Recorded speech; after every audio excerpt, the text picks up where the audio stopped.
Right, good day learners. There are certain adjustments that you'll see that will get repeated in every single exercise. And if you can get to sort out them, it'll make it much easier for you as you go through your grade 10 and then even into grade 11 and 12. Now remember, one of the basic principles of preparing our financial statements is that of matching. We only want this year's expenses and income into to work out the profit for this year. So if you look at this trial balance in question 32 in your book, your trial balance ends on the 30th of June.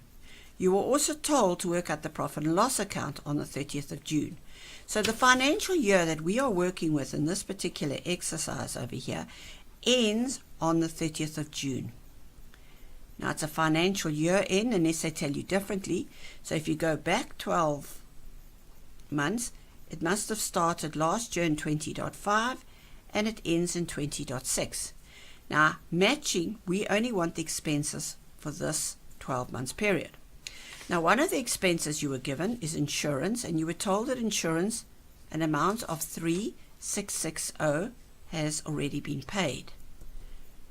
But if we look at adjustment number 4, adjustment 4 says that insurance includes, so it's in that figure, an annual premium, annual means a year, of 1,440 that was paid on the 1st of November.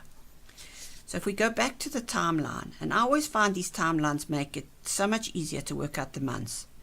So on the 1st of November now, you paid an annual, so you paid a year. An annual will go to 12 months later, the 31st of October.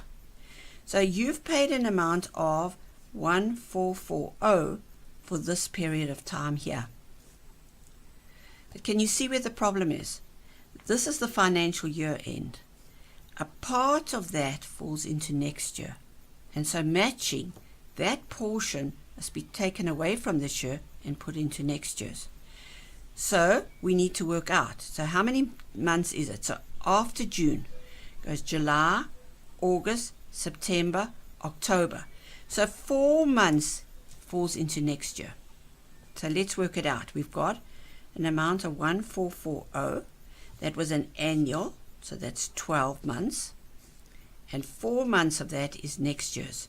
So if you work it on the calculator, an amount of 480. So 480 of the insurance, of this insurance over here, is not this year's insurance. That has to go to expenses prepaid. So you take it away in your profit and loss account or later on in an income statement from this year, and you treat it as an expense prepaid. The crux of it is to get the months right, because if you work the months wrong, you're going to have the wrong figures. So I suggest you draw timelines with your financial year end and then plot it, because then you can see it for yourself.